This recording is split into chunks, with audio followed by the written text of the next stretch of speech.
Hello, everyone, and welcome once again to Miami Minutes. This is the podcast where we are flapping in the wind for this episode, like so many flags. I'm one of the hosts, Niall McGowan.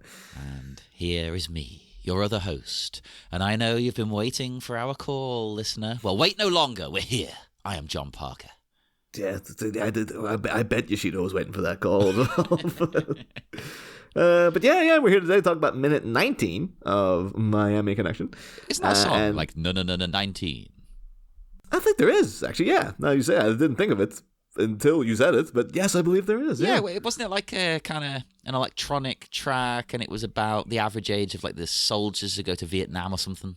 No, you seem to, like, that sounds all very specific. I'm going to trust that you know what you're talking about. I think that's right. Listeners, I'm right, aren't I? Write in. It's the average age of Yashito recruits his army. As soon as you turn 19 in Florida, you're ushered into either Jeff's biker boozy asshole gang, or you're involved in Yashito's ninja clan. Ooh, who would you want to join? I mean, at this point of the movie, I would say, well, obviously the ninjas. But when you see later on how the ninjas are treated, I'm leaning towards Jeff. That's it. You see later on, this is the opening scene of like the Yashito when he first sees him. Like, where's the money? Yeah, but like, that's business. It's a high pressure environment. You know, there's a lot going on there.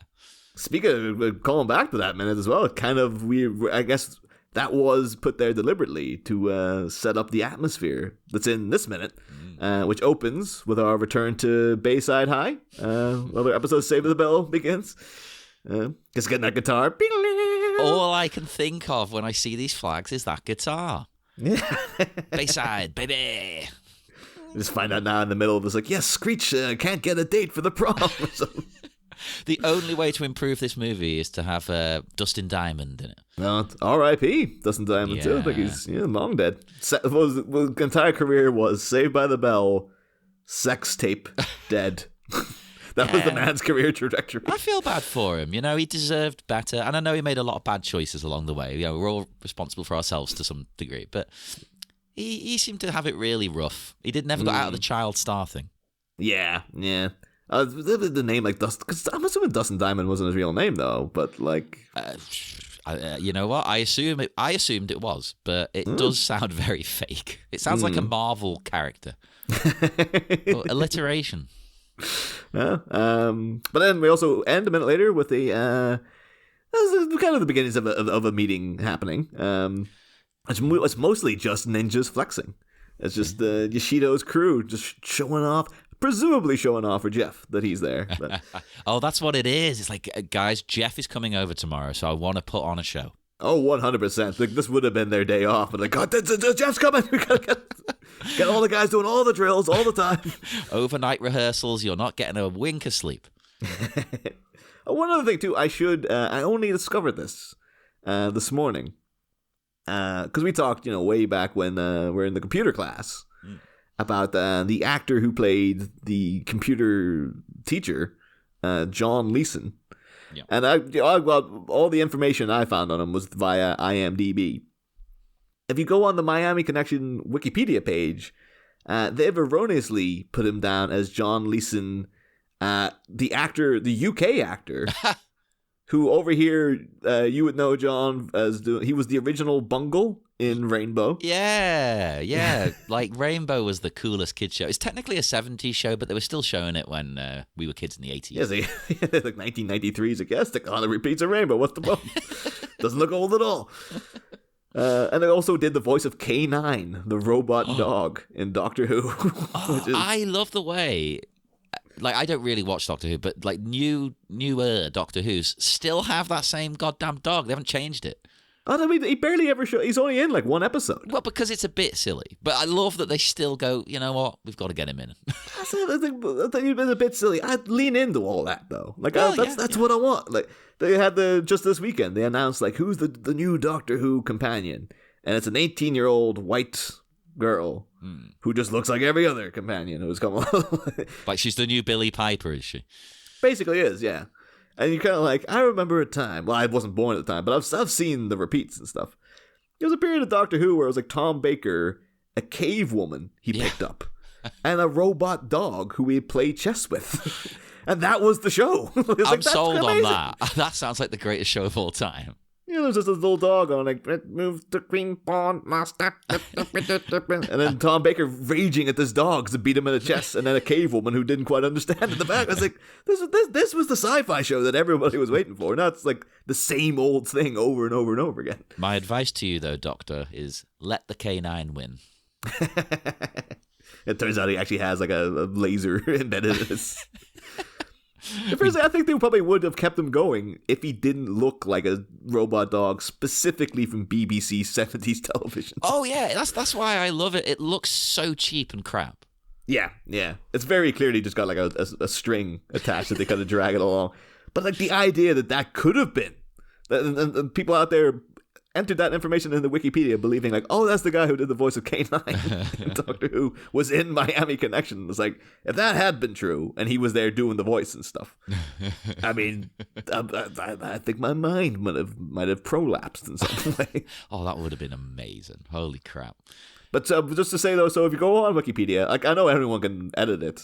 I'm not going to go in and change that because I want people to believe that it is John Leeson. I want to believe. If we all believe strongly enough, maybe it will become true. But of course now the people who listen to this show, they've got the real info on John Leeson. Yeah, we got his real number. We're hard-hitting journalists. That's what we do here. Yeah. Oh, speaking of that, actually, I tried to do a bit of research about Bayside, but it was very difficult. Actually, I looked it up, and the only sort of thing I could really find was it's a part of Florida, but really centered around the Bayside marketplace. Yeah, is this it? Because it doesn't really look very much like a marketplace, but I suppose it could have just like built up over the years and become what it is more recently. Well, I went in the same direction as you there, John, and it also led me to Bayside Marketplace, which specifically is in Miami. Yeah. So we actually are returning to Miami. It was always they had a whole running joke about like you never go back to Miami after they leave, and it turns out we were wrong. Well, much like that Wikipedia entry, we were wrong. In the commentary, Joseph Diamond. Dustin Diamond's brother. Dustin Diamond, yeah. No, Joseph Diamond's talking about... Maybe it's Diamond, I don't know how you pronounce it. He does say... he's talking with the person sort of putting together the Blu-ray. And actually, I think he says that after this scene, the rest of the movie is in Orlando. This is the final Miami bit. Okay. But let's keep an eye out for that, because even in the commentary, they weren't sure. They were all like, huh, oh, right, yeah. Afterwards then, I was thinking, like, maybe the whole finale takes place in Miami when they go to get, their kidnapped buddy back or something. But, like, I made the big attack on Yashito's house. Is that in Miami as well? But I think Yashito's, isn't it meant to be Miami, but it's actually not filmed there? We'll see. No, we'll see as we go. But yeah. Joseph Diamond actually, he said, the fact that it's barely in Miami adds to the movie's charm.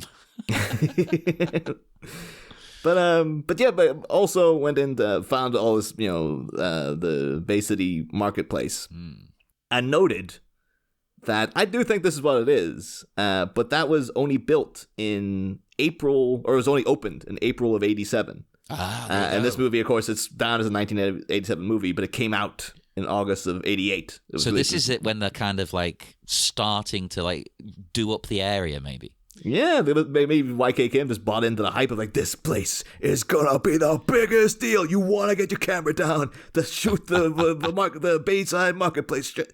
Because he was on the ball like, well, we have to celebrate that the computer team's win.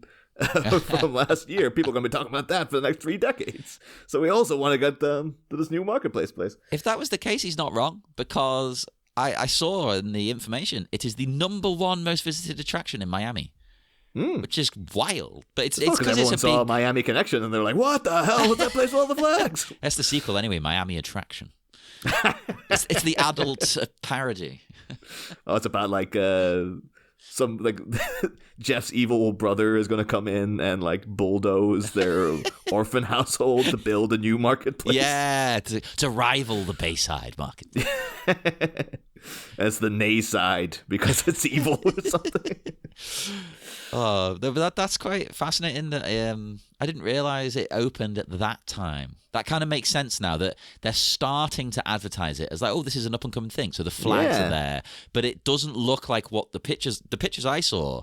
It was huge. It was a massive area down by like the waterfront. It looked really cool. It looks. It's like 120 shops over 2 floors. So that spans a big friggin' area as well. And all the photos, of course, look very nice because they're designed to look nice. But, it's in Florida. I'm guessing it probably is beautiful down there as well. Well, actually, so beautiful. Did you see this little tidbit? They shot a certain crime drama TV series down there very regularly. Oh, Tequila and Bonetti, the Exactly. alcoholic cop and the talking dog show. I wish. No, Miami Vice. Ah, beautiful. Maybe there might have been like you're getting like tax credits or something if you shot the state of Florida will just give you money to promote the marketplace that we just opened. Probably. So like Miami Vice is getting in the money, friggin' Miami Connections. If you have Miami in your title, we will pay you to shoot this thing. Maybe they'll pay us to go and record down there, down at the waterfront. Oh, 100%. It's because at the moment it looks like literally like all these flags are like staking out where the shops are going to be. They just haven't built them yet. They're just like, yep, this is where the Foot Locker is going to go. And over there, that's where the Subway or whatever, Subway sandwiches. I don't know if that's a company yet, but it'll be there eventually. Yeah, that's actually interesting. How long have you had Subway? Because I first encountered it, weirdly, not even in England, in Pakistan. They got a Subway before I think England did, or at least outside of London. London doesn't count, okay? Yeah, London's it's another only like there's certain like chains that are still only kind of opening in England where you're like, oh yeah, they're a big deal in America, but now they're finally here. We're getting one. It doesn't mean anything to me, of course, because I'm a vegetarian. But we're getting in Liverpool, I think, that Popeyes chicken. Oh, wow. That's a new thing to us. Yeah, I mean, we only just got Taco Bell a couple of years back, and it was not worth the wait. I've got major advertising for the very last episode of Atlanta. Donald Glover's show has a whole thing about them going to try this really pretentious sushi restaurant that's black owned. So they're like, they're rappers and they're trying to support the black man. And the big cliche is like, well, Popeye's fried chicken. And they're just the whole episode they're just looking across going, God damn, I want to go to Popeyes instead. And then when they try to leave at the end, the really pretentious owner of the restaurant is just like, you're going to the Popeyes, aren't you? Has this massive tirade about like, yes, everyone says they want to support the restaurant, but when that damn Popeyes open. That's the thing, I bet it is nice. I bet it is. I think it's just really greasy chicken. It'll be about the level of KFC, but I don't know. I seem to get the vibe. It's like KFC if it was nice. I mean, we can go there for a live report. If we don't get the assignment Miami to go and check out the marketplace, we can have our consolation prize where we will just go to the Popeyes chicken and report if they live. have a vegan option. Of course, yeah. They might do. A lot of places do. This is very off topic, but like I again yesterday I was with the band, so we have to stop and eat.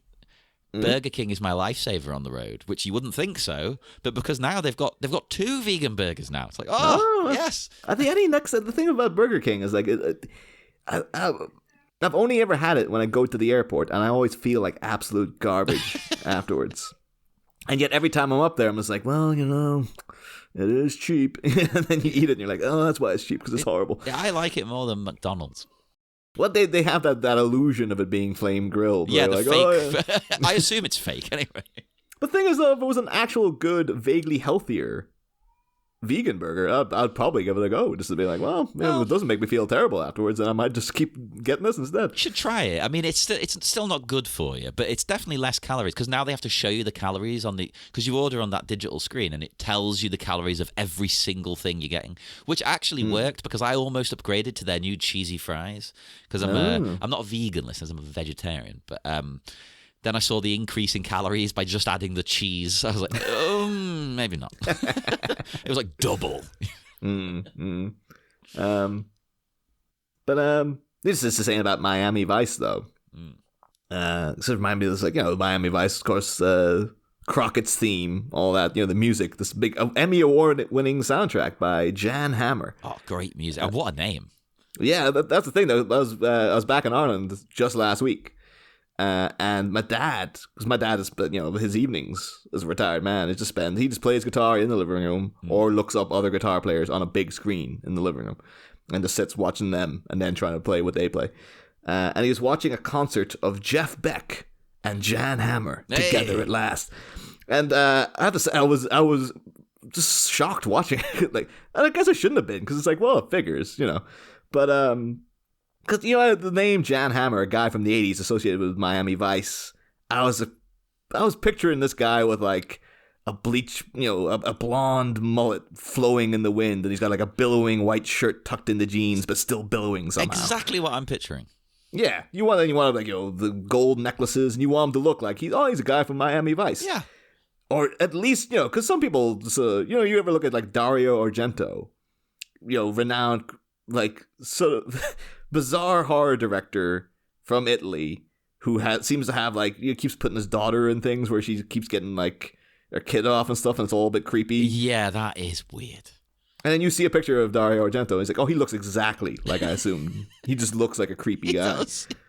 And then it's like, so there's Jeff Beck. Jeff Beck looks exactly like he did in the 70s. Still straight black, kind of Joe and Jet mullet going on, leather vests and all this kind of business. And then there's this guy behind the keyboard who, like, was just a guy with a comb over, a paunch. He was wearing a polo shirt that was too tight for him, with like stripes along it, and he just sort of looked as if he just kind of wandered in off the street. No. And that was Jan Hammer. And I was like, that's him? You've ruined my whole life. Yeah, it's like, I didn't want to know. Like, I would rather have been just kept in the shadows. I'd never known that. It's like, I guess it's fair enough. He just looks like an ordinary man. But he's not. Like, he's Jan Hammer. I mean, people who listen to, like, any of our shows, if they saw me, they might be like, oh, that's what he looks like. Oh, well. But, I liked the idea that he looked like Miami Vice. And how to find out that he looks like your dad's friend who was once an accountant and then retired in 1996 and hasn't done anything of note since. No, that's ruined the show. I'm never watching it again. No. I'm never listening to it. Remember we had someone recently saying to us who would, like, they were saying they'd watched all of Miami Vice. And I was just like, oh yeah, it's going to mention all the cheesy elements of it. And they're like, no. Miami Vice is, like, the greatest show ever made. And I was like, what?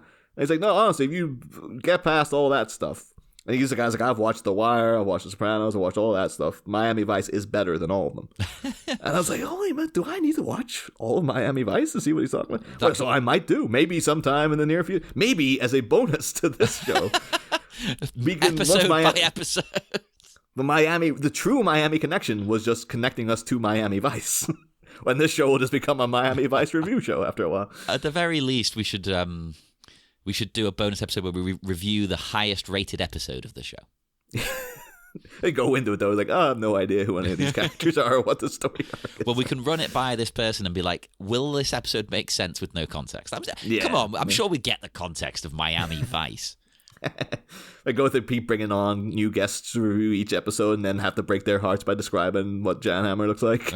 No! Jan Hammer himself comes on and we're just sitting there like... I mean, just don't turn on the Zoom camera, Jan. We don't want to know about it. Is he still around? I believe I don't think he's going strong. Like that concert was only recorded like 2 or 3 years ago. Oh, let's get him on. Let's hit him up. Yeah, Jeff Beck said he's touring with Johnny Depp now, I believe. That's part of Johnny Depp's post-trial thing. Is like he's just out playing rock and roll. It's like, all right, well, I get whatever, it, man. But I also, and I'm not throwing blame at either him or Amber Heard here, right? I'm not picking a side on this. Look, I'm not a legal. I don't know. I don't work in law. But you'd think a lot of people might be like, let's not work with him for a while. And not to be nasty, but, just sort of to let things cool off. Yeah. So it's making quite a statement, like to come straight back and be like, he's joining my tour. It's like, I think a couple of people have done it as well. I think Rihanna like hired him to be part of like one of her fashion lines or something. It's like it seems to be a real like, oh no, people are the die has been cast, sides have been chosen and stuff. That was a controversial one on online because she's a victim of domestic abuse. That's right, man. So it caused so many arguments. People defending Johnny Depp. He was the abused one, and then people going the other way. How can Rihanna do that? And I'm just sat there like none of us really know. I don't know what. I know we watched the trial, but again, I don't do law. I don't want to make a decision on either of these people. That was the thing. Like as of last night, though, I just seen the headline today that Kelly Rowland gave Chris Brown, Rihanna's former abuser, like an award, and like she had to like calm the crowd down from booing him and stuff. But like I remember at the time, Rihanna was saying like. She was kind of going, no, leave him alone. Like he's, I forgive him and all this business. And I was like, I don't want anything to do with this. That one's a bit different though, because that's 100% proven, isn't it? Yeah. Oh, that's 1,000,000%. There's that's like photos, there's no everything. Argument there. It's like, oh no, he was just an absolute dick. Okay. Yeah. And she's come out. I think afterwards she's like, oh, we're broken up, but she still has some emotional connection to him, I guess. But. Yeah. Well, anyway, that's a bit of a dark detour. Let's lighten things up like these flags. Yes. Oh my God. Incredibly 80s colored. 80s and early 90s is shining high in this in these flags. I think every T-shirt I wore as a kid was these sort of colours. I had the global hypercolor, that changes with your body temperature for some reason. I don't think I ever did global hypercolor for a flag. Oh, to see like maybe like rainy days it gets brighter, so you can like you can still see it or something. Or you could really troll like homophobes and stuff by in America you think give them a USA flag, and then in the different temperature or rain it turns into like a gay pride flag or something. Yeah. It'd be like how to get one up on the Westboro Baptist. I did see a viral photo the other day of like the back of like a pickup truck down south. And it was one of these ones that had like these colors don't run, but it was a really flamboyantly painted pride flag and stuff. A really gay looking eagle and stuff. Like, that's pretty cool. Well, that's a good way of doing it. Yeah, make light of it. Find joy in the darkness. That's what you need to do. Yeah. And then it changes minds as well. But I think things might be turning dark though, for because we intercept a phone call here where Jeff is calling to talk to Yashito, and we get a very hunky sounding receptionist. I like the voice they got for this guy. It's a real like, because you see some of Yoshito's gang, they don't look all that impressive, but this voice is a real like, hello. No, he's tied up with work right now, but he's been expecting your call. Like it's a real someone really trying to go like, oh no, I'm going to put on my actorly voice for this. Oh yes, it's very real. But no, I mean you've got to keep your big beefy boys for your admin staff. That's what it is. You don't need them as your ninjas. You want your big beefy strong boys in the office. Although what I like to personally think is that is Yashito on the other, and he's hoping that maybe afterwards he's gonna get like a so what do you really think of Yashito, Jeff? You and him are tight, right? And like, no, I don't really know him. He's playing hard to get as well. It's like, well, I won't just pick up the phone when you call me. Yeah, this all links beautifully in though to their, Yashito wants to be great friends with Jeff, and Jeff doesn't believe in friends because everything that's happening here. It's just like, yeah, I'm calling him to tell him something. He's like, well, no, you need to come to Miami to see him about it. Like, oh god damn it. I also love his excuse that he gives there. Like he's tied up with some business. And I was thinking, well, hang on, the only businessman that we know of is Jeff. He's a drug dealer. What's Yashito tied up with? Ninja business? I imagine Yashito has, he's probably running, he moves a lot of cocaine down in Miami. So, he's probably got many Jeffs on the go. Oh, I suppose. There's only one Jeff in his heart, of course, but, elsewhere, there's probably other local thugs. Yeah, maybe he's having a similar meeting with one of them. Yeah, it could be something like that. Yeah. Or this is Yashito, and he's just he just wants to see like, oh, maybe I can get some. Hey, Jeff, how's it going? is that you, Yashito? And Jeff says he had problems getting the money together, but now it's sorted, and he's wanted back in Miami, woo! As you said, we're going there. Yeah. I thought that was kind of was a bit of, there was a little bit of insight into Jeff as well. The more I think about the guy's psychology and the things we are presented about with him, I'm gonna understand why he is the way he is. Like, he's so protective of his sister because they lost the family, etc., etc. And then, like, why is he so on edge and tense? And it's just like, well, he's got this ninja gang come down to see him, and he has to get the money, but he can't get the money together. So of course he's like pent up and like, Yeah. I mean, because that's what I was thinking. Like, what problems did Jeff have there? And I assumed the only thing I could come to, getting payment from local low-level drug dealers, on the street.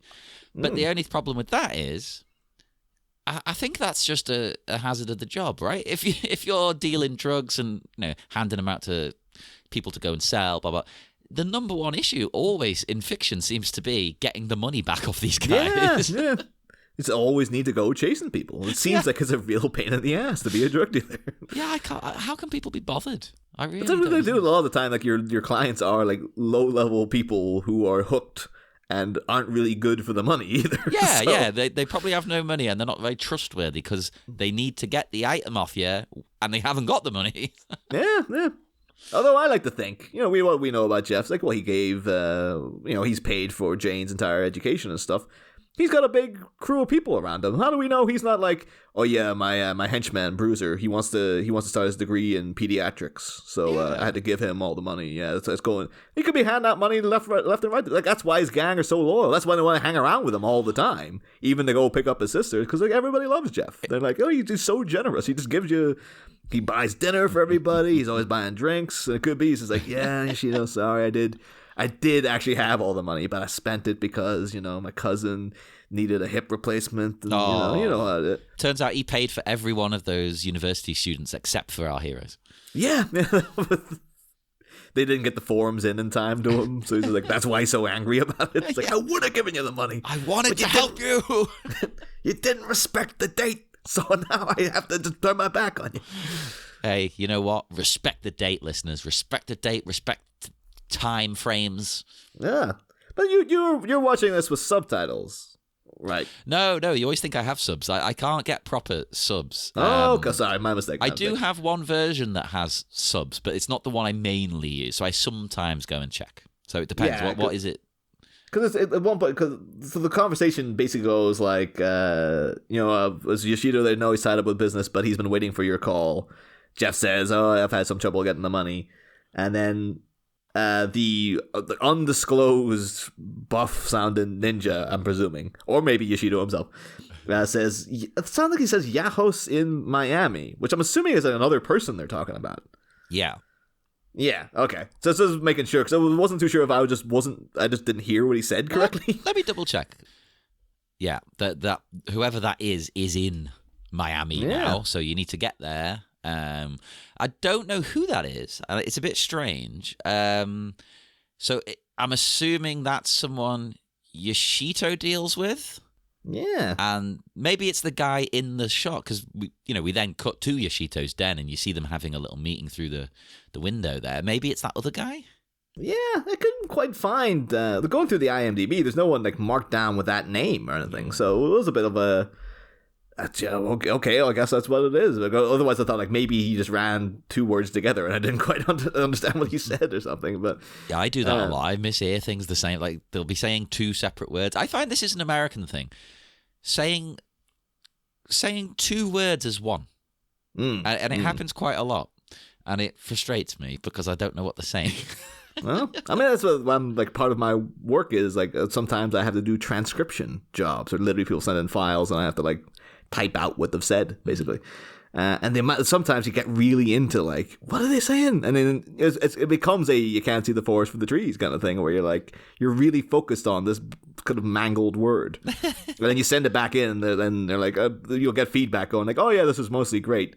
But this was clearly what they said there. And then you listen back to it, like, oh, that is totally what they said there. And it's annoying because you're just like, but people tell you off about it. It's like, well, I just didn't hear it. Like, you're playing me a thing. I didn't hear what they were saying. Can you blame me for that? But then they're also like, in the feedback, like, no, we heard it, so you should be able to hear that. But yeah, you should be able to, when you submit it, you should be able to. Maybe you can include a note where you could put next to it. I think this is what is being said, but I am a bit unsure. I've tried for an hour.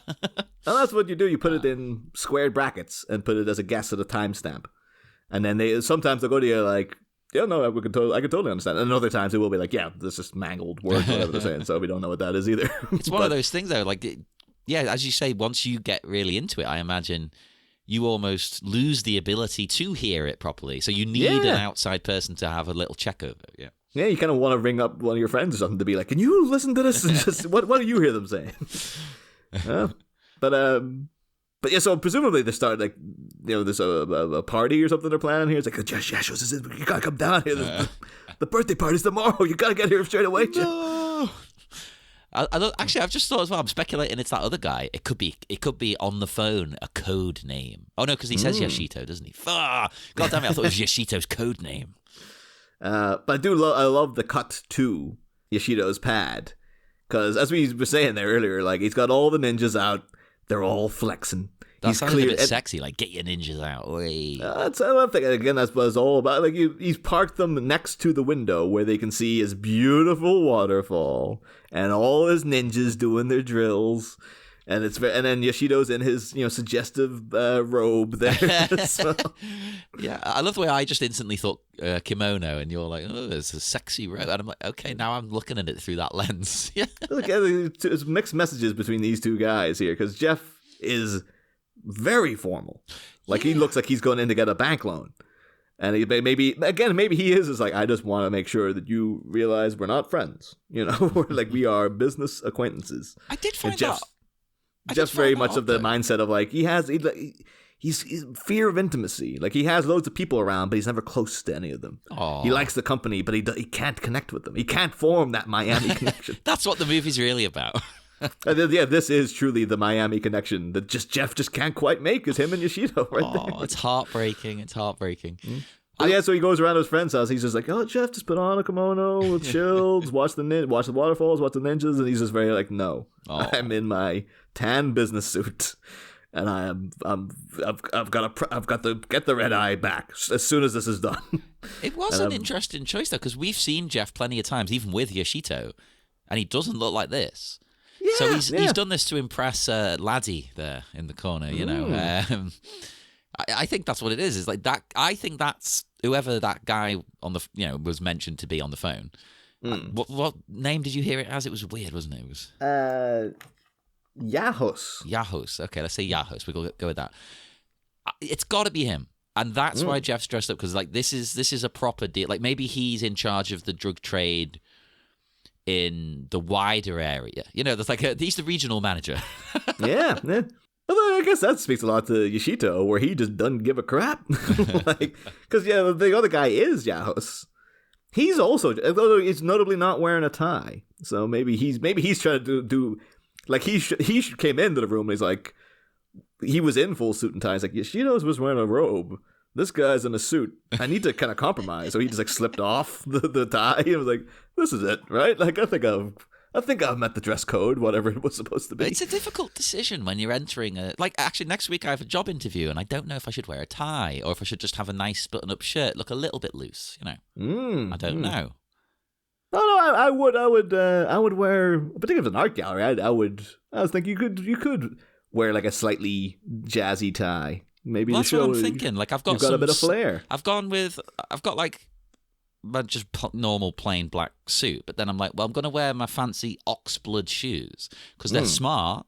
They're like a brogue type thing, but they're like they add a bit of individuality and artisticness with them being oxblood. It's like, there's a touch of something there. Yeah, and you want to give them a bit of a flash because you don't want to just think that you're some boring guy. Exactly. Like you want to think, this guy looks like he might actually be interested in art. So there you go. Yeah. But I mean, Yashito, you could argue that is his traditional formal wear. So it's his version of formal because, that's very, even to this day, people in Japan do wear them.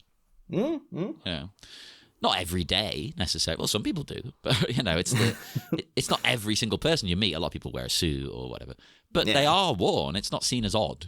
I remember seeing one point, like, I feel now I couldn't wear a kimono, but I have seen them on Amazon. I've always been very tempted because it's like they look really comfortable. It's a difficult one, actually, because I heard, there's people online were criticizing, like, people are obsessed with Japan and gaming and all that, and they criticized Westerners and stuff for wearing a kimono, cultural appropriation and all that. No, yeah, I remember there was a big controversy when Twin Peaks: The Return came out because it had Laura Dern wearing a kimono, and there was people giving out about that for like a week solid. Yeah, I forgot about that. But then, like, Japanese people I've spoken to, obviously I can't vouch for every single person in Japan, but Japanese people I've spoken to are all like, "Oh, I don't care. That's cool." So I don't know.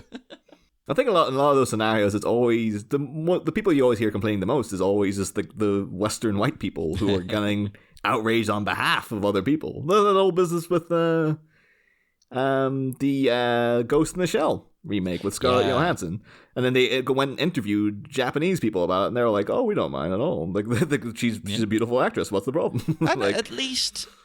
I'm not defending it 100%, but at least they sat down and were like, right, let's make it make sense in the context of the movie. Yeah, there was an actual reason behind it. Yeah. So it was like, this all makes, this is, I don't want to say it's fine because it's not my position to say it's fine, but to me, it was like, I don't see any reason to be all that outraged by it. But yeah. I mean, again, maybe they picked and chose who they spoke to in Japan, but I heard the same thing. Like, most Japanese people seem to be like, oh, whatever, no, as long as the movie's good. To be fair, it also led to many great Scarlett Johansson memes as well. There's that one as well. She was I think she dropped out of it, but then she was going to play the transgender hitman. Yeah. And then people were doing her as Thanos, holding like a glove of like trying to collect every minority role she could get and stuff. On some levels, I like her, and then on other levels, that was taking it too far, I think. It's like, you've already caught controversy for one thing. You need to simmer down, I think, though, in Hollywood, like, within the last 10 years, like, Chloe Sevigny has played as transgender hitman and stuff. It's one of those things. It's only in recent years where people have started to go, you could cast actual transgender people in this part, you realize. That's the thing. You see people, going the other way and being like, well, actors should be able to play any part. That's acting. And it's like, yeah, okay, I know what you're saying. But all people advocates for this kind of casting are saying is, well, you had the opportunity to give the role to people who have difficulty getting roles, and this is one that's tailor-made for them, and you've ignored them. Yeah, I'm still half convinced that's the reason why in like the recent Chucky stuff, the reason that Fiona Dourif can walk when Chucky possesses her is because it's a way of them retroactively getting out like, oh wow, yeah, we didn't realize we've cast a able-bodied actor in the disabled part. It could be that. But now we can kind of justify it by being like, well, no, she can walk when Chucky's inside her body. It's like, okay, all right, but you only did that in the second movie once you realize what had happened, right? So, well, at least they've made an effort. Although weirdly, I found out something because when I've been traveling, like Pete from the band showed me a video because he likes rugby. He's northern, he likes rugby, and they had the disabled, the wheelchair rugby, and I didn't know this. He blew my mind when he said, "Oh yeah, you don't have to be disabled to take part. As long as you're in a wheelchair, it's fine." Really? Yeah, and I was like, "Oh, really? I would feel awful." Just me going, you know what? I'm going to take up wheelchair rugby. It's like, I'm taking someone's spot. That's awful, right? Yeah. I thought it was terrible. This is kind of a bizarre thing too. Like, I've achieved all I can with normal rugby. I'm now going to see if I can also throw in a wheelchair element to make it more difficult for myself, I guess. Yeah. Or maybe you're less inclined to get injured because you've got the protection of being in a chair. Oh no! When you were watching it, right? Oh, it looked well worse. It looked even more violent. The chairs were getting slammed around and they were getting knocked down and everything. I was like, wow. I'd be scared. Maybe of my the attitude fingers. is like if you're not in a wheelchair already, you might be by the end of this. It surprised me that you could do that, especially in this day and age. You could just go like, I'm just going to strap myself into this chair and give it a go. Yeah. Although I guess maybe they could also be like, well, it's just, it depends on your skill with the, but then, it is the same debate. It's like you can be completely able-bodied, and then go in as like, yeah, I've just mastered the skill now of doing this. But then there's also, I'm also now better than someone who isn't able-bodied at it, and they can't get into a league or whatever because of me. yeah. So it's well. But I'll tell you who is able-bodied though is all these damn ninjas, literally running, jumping, hopping, flipping, just doing it all. Presumably all for, if not just Jeff, then also this other guy in the wicker chair. I think we're supposed to believe it's for the other guy, isn't it? Showing off their might, but secretly it's for Jeff. No, I think we're supposed to believe that Yashito has just got them doing this all day, every day. But this is just a normal, casual afternoon. Yeah, but I mean, the only time we've seen him be nasty is with his underlings. So, imagine maybe he does. But then, he's got him in that kimono kind of gives off party Yashito vibes is there. So I really, truly like to believe he is we work hard, we play hard kind of guy. Like he's like, oh, you guys go out there, do all that. Don't worry tonight, though. We are going to blow the roof off this damn place. Jeff's coming down. We got this guy's flown over from Japan or whatever. Maybe he's going to crack open the sake for them there while they watch. Yeah, in fact, Jeff handing him the bag of money, I thought at first it was a teapot and he's pouring the green tea. Maybe it's actually got sake in it. Ah. That's why I was like, oh, you got to come down here. Jeff's like, well, I could just wire you the money. It's like, no. You're going to want to come down for this one. Yeah, no expense spared and giving him a good time. These guys are all just working out now so they can splurge for the weekend without feeling guilty about it. Like, they're doing a pre-workout so they can lie around for 3 days straight without being like, oh man, I feel so terrible. The first lot of ninjas you see, they're all just sort of sitting, waiting, silently, and you just know they're going to do something and it's going to be good. That's the training is that. It's like, well, no, every good ninja, once you've achieved the highest level, you have to know how to wait in anticipation and look as if you're really good and convey that you're very good without even doing anything, so people will get freaked out watching you. You might be joking there, but I genuinely think that probably is a part of ninjutsu, is a sort of meditative waiting aspect. Oh, yeah. It's a bit like a Japanese sort of take on a Tai Chi sort of thing. It's like Qui-Gon Jinn, waiting for those weird panel things. Yeah. I love that, right? Because I think it's him sort of, centering himself, calming down, getting ready for what's to come. But I hate the way it's been sort of, in retrospect, people are like, oh, that's him preparing to die. It's preparing to become a Force ghost. It's like, no.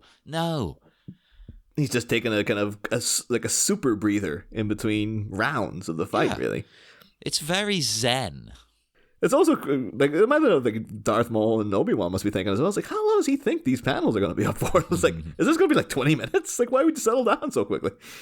Unless he's like, I have to get my meditation in when I can. Like, usually I'm dealing with an annoying kid, and now I've got a second annoying kid who's come with me as well. Well, he's about to go into the battle for his life. He's got to center himself. He's got to, really feel the battle, feel what's to come. He's like, right, keep it calm. Don't get angry.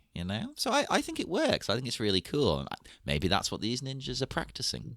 Because, I mean, when you do, like, I think I mentioned on the show before, I was going to do Hungar Kung Fu, which is really, really cool martial art. But the beginning training of that, you just stand in horse stance, as it's called, where your legs are really far apart and you're squatting. And you just stand for ages, like an hour. I mean, that's in the Mrs. Miyagi kind of mindset as well. It's like preparing your muscles to do things over and over and stuff. And it's just like, it's important. Yeah. Although I finally watched, this is completely unrelated, but finally watched Terrifier 2, caved in after all the hoopla. I was like, all right, I'll watch it. And freaking Anthony LaRusso's in it. Wow. But as a side character, he's not even like the main kid. It's like, oh, you tell me that guy couldn't, he's in 5 seasons of Cobra Kai, and they wouldn't even give him the main friggin' kid.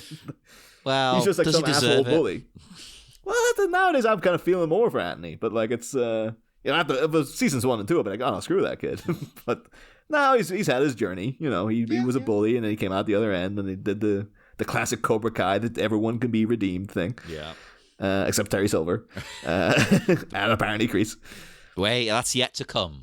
I'm kind of liking that they're keeping some people are just plain evil, like Terry Silver and John Kreese. But yeah, I was just really shocked to be like, oh, he's just there. It's like a random, like a swarm of kids in this movie, and then Anthony LaRusso is just one of them. I was like, oh, it's so weird that he's not like a main part. But That's cool though. I like that. It's not like a let's capitalize on this show being big. It's like, no, it's on merit. We like this other kid. He's like the only recognizable member of the cast as well. Everybody else is just like, oh, there's nobody. It's a crowd-funded movie, so we're not getting in friggin' Tim Curry or someone to play the clown. This is still off to. We'll cut all this, but when I listened to the Boulet Brothers podcast, they reviewed it, and they brought up that it initially wasn't going to launch in any theaters. Yeah. I didn't know that at all, and it was like it just slowly grew. It got put in like 1, and then 2, and then 3, and it just like exploded. Like it's like screening in Australia and everything. I was like, I think they made 430% more than they were supposed to make in the crowdfunders. Fucking hell, Jesus! I mean, it doesn't sound like a movie I'll like, but good going. More of that should exist at least. It's kind of I heard people saying it's a strange movie. I was kind of hoping it was going to be weirder than it was. It is brutal. It's relentless brutality. Like I watched it with Fabio, and he was like, me and Gary were sitting laughing at it, like laughing at the kills. Yeah. And Fabio was like, "Oh fuck no, this is really really rough." I was like, you can tell it's all fake looking gore. But it sounds like it might be too much for me. I don't know. The only weird thing about it is that like I thought like, oh, so it's going to be getting into like people saying like, oh, this girl's going around dressed as like a Valkyrie.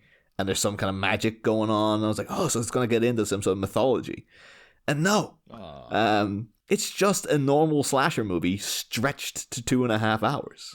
So there's just big lengthy scenes of like characters talking, but they're not particularly interesting. They're just like bog standard slasher movie fodder. And you're like, they're just taking their time with it. They're just like, oh, we got all the money in the world. There's a bit where they go into like a children's TV show in a dream. And they perform like a 3-minute opening song for this kid. It's like the Clown Corner or something. Okay, that sounds quite cool. And it's like they can see like, oh, we've made way more money, so we're just gonna spend all that money on new stuff that we just sort of made up, so in many ways it's kind of like, oh, it's a good cultural oddity. It's not a good film at all. But that's what intrigued me about it. Even though everything I hear, I'm like, even though I've tried to, watch some more violent movies lately, that still sounded like that's pushing it a bit too soon. maybe in 5 years. Its whole thing is just like, isn't this just the gnarliest, goriest, craziest thing you've ever seen? And yeah, for me and Gary, it was just like, yeah, it's great. And then Fabio was a bit like, no, my God, yeah, is he actually going to kill a kid? It's like, this is terrifying. He'd kill anybody. If Fabio can't watch it, I probably can't. But anywho, oh yeah, we see a bunch of the ninjas actually training as well, like you mentioned, and I really like the shot of them like running in a row in sync because it had a sort of anime quality to the motion. I thought, Naruto eat your heart out kind of thing. Yeah. No, that's a good. We can only assume this is all YK Kim's students. Yeah. And this is almost more of like a flex for him to be like, look at that. I've trained all these people. Like, this is all my stuff. So the only thing I won't teach them to do, because they're not ready yet, is the toe nose trick. Yeah. Like, that's my special thing. That should be a big part of the movie. You should teach that to the other guys. It's like, I have something special for you. That should be the crane kick of, or the, what do you call it, Kill Bill, like the 5-move palm slap thing or whatever. It's like, that fell your opponent in 2 seconds flat if you can master the toe nose thing. I tell you what, to this day, the way she kills Bill with that it's one of the coolest and the most unexpected things. The way it's sort of anticlimactic, but it's beautiful. The way he just sort of stands up, does he do his tie, or he does his button up at least? Yeah. Casually just walks away to tie. It's like, I never saw that coming. I was going to mention earlier too when you're saying like, oh, Yashito's tied up with some business. So I was like in a David Carradine kind of way. What business is Yashito into? Oh well, no kink shaming again. Just be responsible, be safe, not like David Carradine. That's why he's in this corner.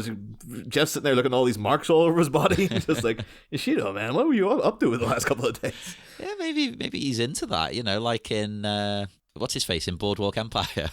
Oh, yeah. That's another unexpected moment in TV. He could also be like it could be part of training. It's like a Shibari training. It's like escapology or something. Yeah. That's the kind of thing Bruce Wayne would be up to. You'd meet Bruce Wayne and be all rope marks around his wrists. It's like, I'm training myself to get out of scenarios. It's not a sex thing. Definitely, Alfred is not a sex thing. But also, if you hear me choking, please do open the closet. It's training. I might be strangled by a doorknob in a closet at any given minute. It's a good get out clause for him. No, that's all it does. Wasn't Randy Quaid then came out and said David Carradine was killed by a group of ninjas as well? Yeah. I was actually going to say that when I mentioned be safe. Some people out there believe it wasn't him being unsafe. He was bumped off. Oh, yeah, he said too much. To who and about what? We don't know, but apparently he said too much. Let's guess. It's probably something about the Illuminati grooming children. That's always what it is. Yeah. It's like, we all know that now. Come on, give us something solid here. I know that's the thing. I don't want to downplay the seriousness of it, but when I hear about those kind of conspiracies, I'm like, I kind of assume these rich people are doing stuff like that anyway. Totally. So you're just like, all right. So unless you got any new information, we know about this. Just come out and give us a name and give us specifics about it. Yeah. You go into Bohemian Grove, get me the menu for whatever the hell they're eating. Baby's brains. That'd be something if this was Bohemian Grove. You see that big weird owl statue in the background. Yeah, I want a replica of that on my mantelpiece or something. You should take the entire thing, 20-foot owl just on your mantle. I mean, to knock out the roof of my house just to fit it in. If we can steal that, I'll have it. They're coming out. They're like, "What happened to the giant owl?" That'd be a great movie. Just some guys breaking in to steal the owl from Bohemian Grove. It's the plot of that new National Treasure show they've made.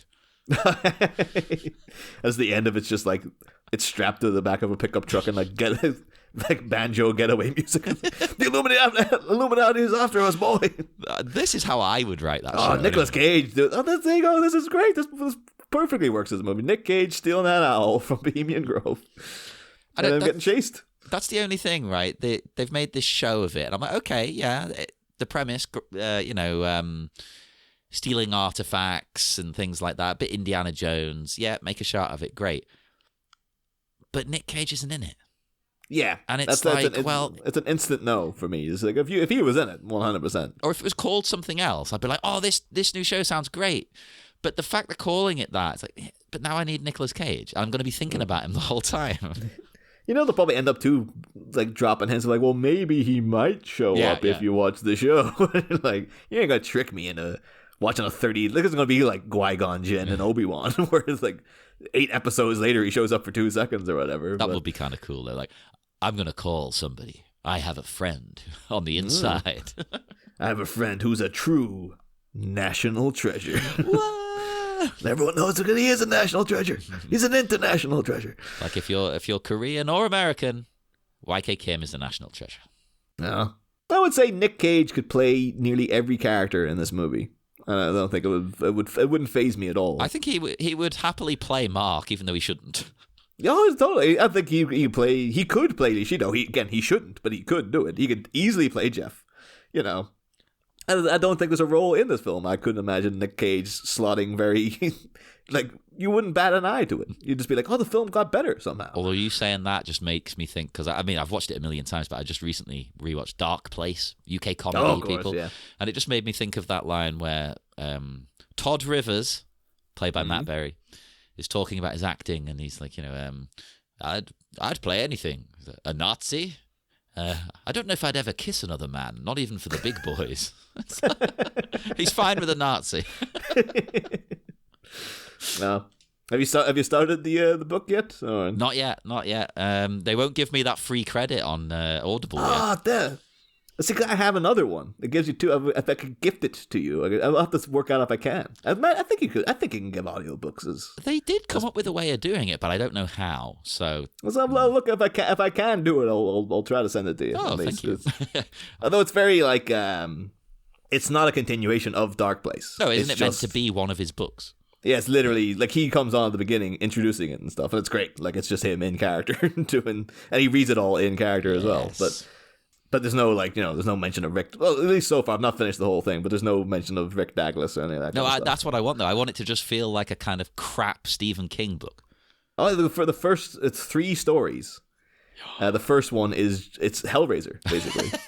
This guy sells his soul to an evil magic typewriter that just forces him into like a S&M relationship where he just keeps going on about like how much it's like destroyed his asshole and stuff. But I think as you can tell, there's not much going on in this minute, particularly. Well, I don't know. I've pointed out here in my notes that I think we can definitively see that some of these guys are Westerners. Right, so not only is this not solely a Japanese clown or something, like I thought maybe he'd ship people over, but, again, cultural appropriation, we're back to that. But is it okay when it's sanctioned by Yashito? Yeah, if Yashito is if he's training them himself, then I think that passes just fine. But I didn't know, this guy at 56 seconds, and you can see like the balaclava is like, that's a white guy wearing a balaclava. And also shoulder pads, which was an unusual choice for a ninja, but maybe it's for all the ninja rolls they do. Maybe it helps your shoulder. He might be. He's like level 1. He's like, oh no, you're gonna need padding for the first couple of months. Oh yeah, maybe. Although, do you really want padding, or do you want to build that callus? That's true. Like playing the guitar. I saw something once where people were putting this stuff on their fingertips. It was like an advert on Facebook.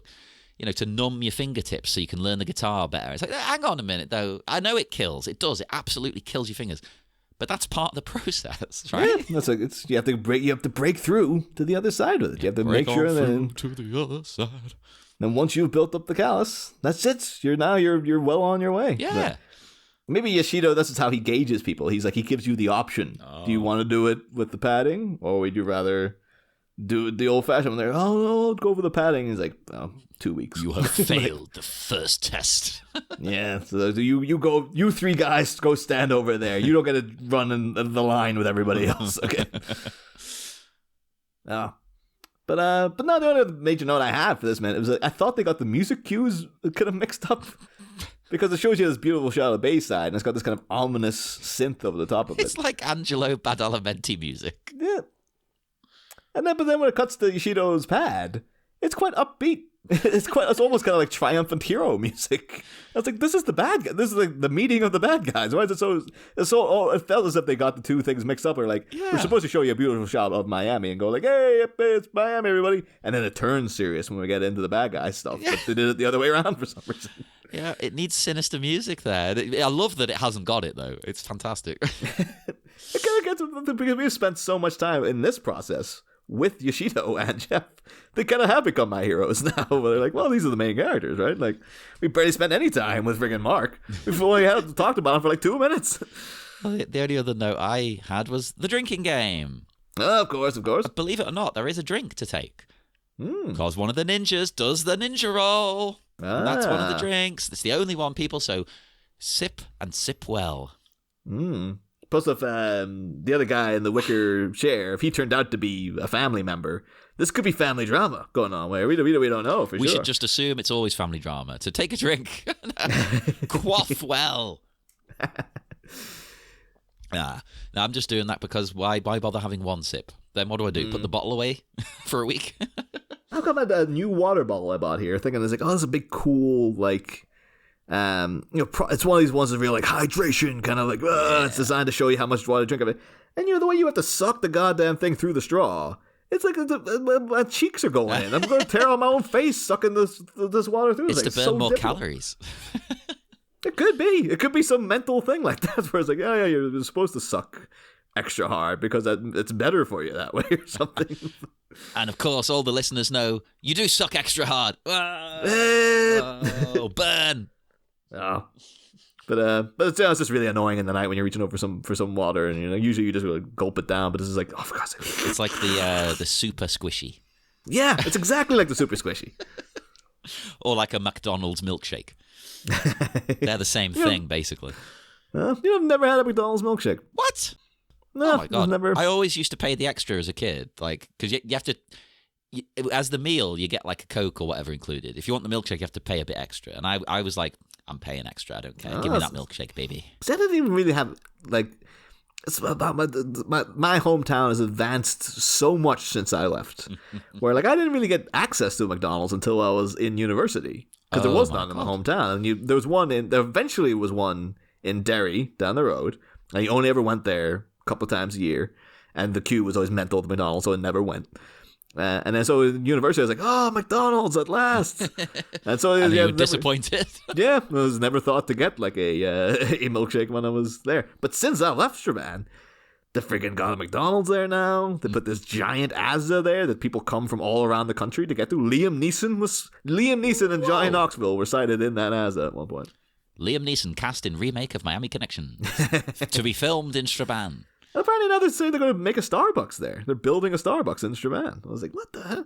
It's amazing to me that it hasn't got one. What? Well, it's just one of those. It was one of those corners of the world where I just never thought that would. And then the big devastation to me the other week was the same week that Kevin Conroy died. You know, like my Batman from when I was a kid.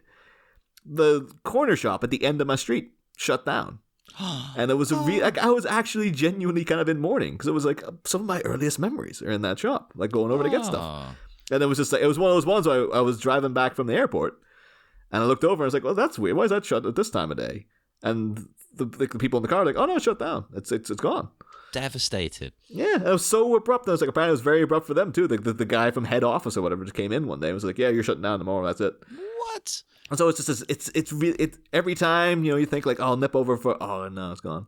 And like every time you go out at night, it used to be lit up, and now it's just this big dark corner where it was. And it's just like, this is so depressing. Why did they shut it down? And then to have that, and then Batman died. It's like, oh my god, what's happening? You need to have like a memorial for the shop.